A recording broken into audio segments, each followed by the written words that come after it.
Olá, caríssimos! Eu sou o Cristiano Peixoto e você está no canal Conversando sobre Educação Ambiental. Hoje nós vamos dar prosseguimento no nosso projeto Conto Contado, mas de forma diferente. Quantas histórias você já contou para o seu filho, para sua filha, para os seus netos, para os seus sobrinhos, para os seus amiguinhos, né? O conto é uma forma muito gostosa de você estar entre famílias e compartilhar suas histórias. Não precisa ser o conto de fadas, se for também não tem problema, mas o criar um conto, você contar a historinha para a criança dormir, é o pontapé inicial para que ela goste de literatura, para que ela seja uma boa leitora, para que ela seja uma boa escritora, né? Os contos, ele vai desde de microcontos até os contos maiores um pouco. São histórias normalmente curtas que elas passam um recado bem importante. E numa sociedade, numa comunidade ou entre a família, essa é uma ferramenta extremamente importante para você passar a sua cultura, para você passar como que era antigamente, para você passar como foi na sua infância. Né? Então hoje me parece que a gente está perdendo um pouco disso. Eu procuro com as minhas filhas sempre contar uma história para elas, sempre na hora de dormir a gente contava uma história. Criamos um personagem muito legal que foi o Porquinho Mequetrefe. As histórias, os contos do Porquinho Mequetrefe sempre envolvia, né, a família, sempre elas estavam participando da história junto com o Porquinho Mequetrefe. E por incrível que pareça, eu não tive nem coragem de colocar as histórias do Porquinho Mequetrefe no meu livro Conversando sobre Educação Ambiental, Contos, Microcontos e Desencontros. E ainda não coloquei no livro que eu estou escrevendo também, o mais novo, também de contos, porque eu acho que essa é uma relação particular nossa. Talvez até eu coloque, mas eu acho que essa é uma relação minha com as minhas filhas, né, a Ana Bárbara, a Fernanda, e é uma relação muito gostosa, porque sempre elas pedem para contar. Hoje a Ana Bárbara está com 16 anos, a Fernanda vai fazer 11 anos, mas mesmo assim o Porquinho Mequetrefe sempre está aqui entre nós. E quando eu escrevo um conto, eu sempre mando para elas, conto para elas pelo telefone, eu mando por e-mail, né? Então, elas sempre participam da minha criação também dos contos. Eu estou falando isso porque a gente, principalmente no momento que nós estamos vivendo, é importante você ter uma relação melhor dentro da sua família. E o conto é uma ferramenta importante. Ah, mas eu não tenho livro de contos, não vou sair para comprar. Não tem problema, conta a sua infância, conta a sua história, a história da sua família, a história dos seus pais, dos seus avós, dos seus tios. Sempre tem história legal e isso valoriza a sua formação enquanto pessoa, enquanto núcleo familiar, enquanto sociedade, enquanto comunidade.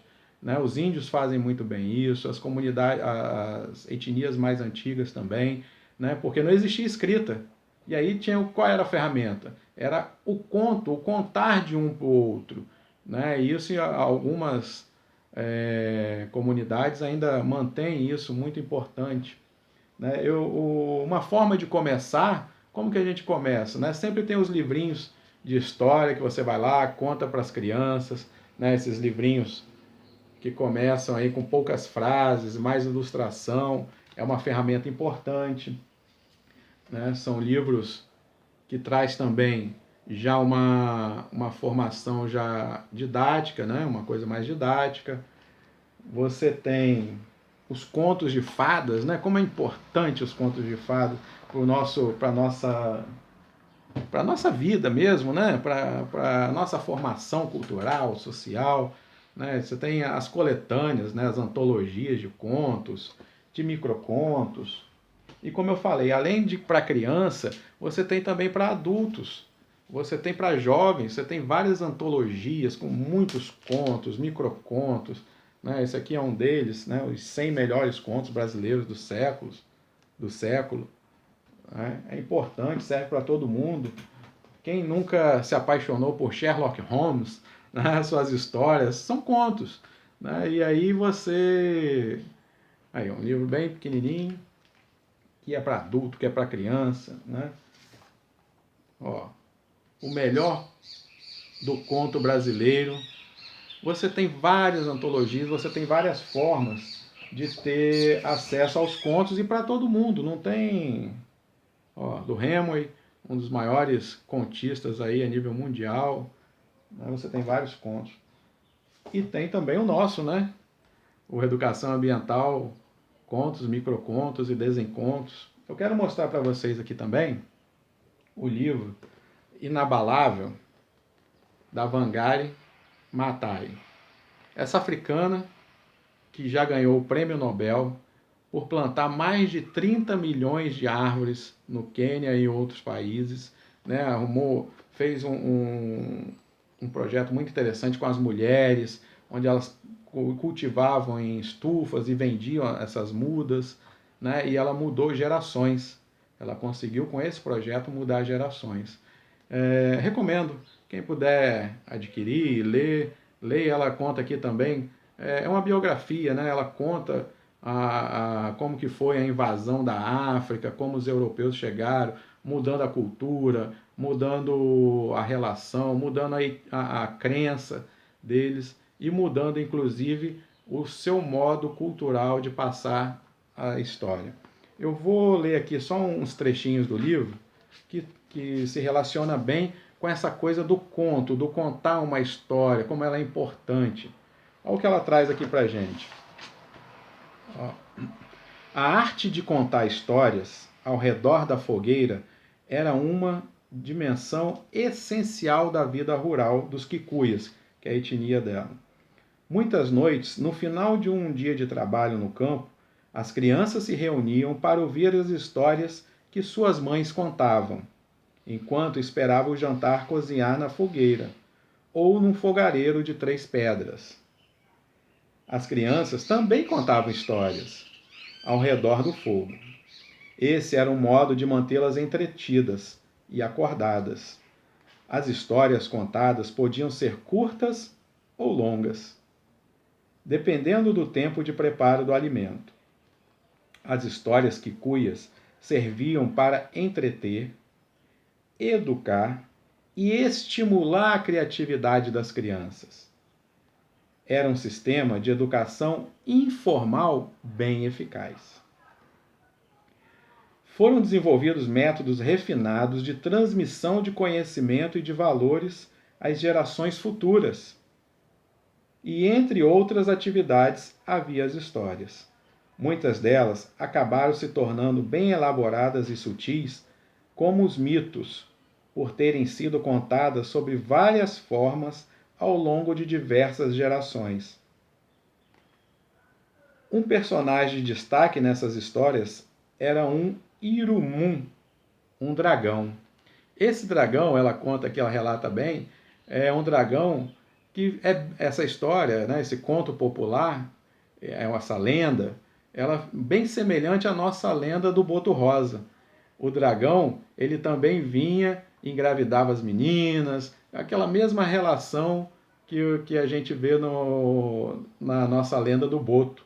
Então, até bem semelhante, até achei bem semelhante isso. Aí o que acontece? Olha outra importância que ela relata bem aqui. Ó. As histórias kikuyas refletem o meu meio e os valores do meu povo. Elas me preparavam para a vida na minha comunidade. Já as que li nos livros tinham uma dimensão inteiramente diferente. Quando ela passou a estudar, né, numa escola católica, ela tinha os contos de fada, mas ela não tinha a mesma identidade que ela tinha, porque com as histórias contadas na família, ali em volta da fogueira, porque ali era o dia a dia, o cotidiano dela. Né? Ela segue. Para nós, era impossível cochilar quando alguém estava contando uma história. Às vezes nos assustávamos, às vezes ríamos, mas nunca deixamos de prestar atenção. Pedíamos para ouvir a mesma história várias vezes, porque simplesmente adorávamos aquilo. E isso acontece, por exemplo, comigo aqui com minhas filhas. Né? Sempre a história do porquinho mequetrefe, sempre tem histórias diferentes, mas tem aquelas que elas mais gostam e sempre pedem para contar de novo. Quando a história acabava, éramos encorajados a contar as nossas, mas preferíamos ouvir as dos adultos. Eu adorava aquele clima calmo e acolhedor. Nós ali sentados, ouvindo o que nos contavam as mulheres, mães, tias e avós. No caso dos quicuias, os homens não contavam as histórias. Minha tia, que tem hoje 80 e tantos anos, era uma excelente contadora de histórias. Ela cantava e imitava os movimentos dos personagens, dos bichos. Uma das minhas histórias favoritas, Pedi à minha mãe para contar essa mesma história 1000 vezes. Ela, que era uma pessoa extremamente animada, concordava, rindo muito, e ficávamos ali, a todo ouvidos.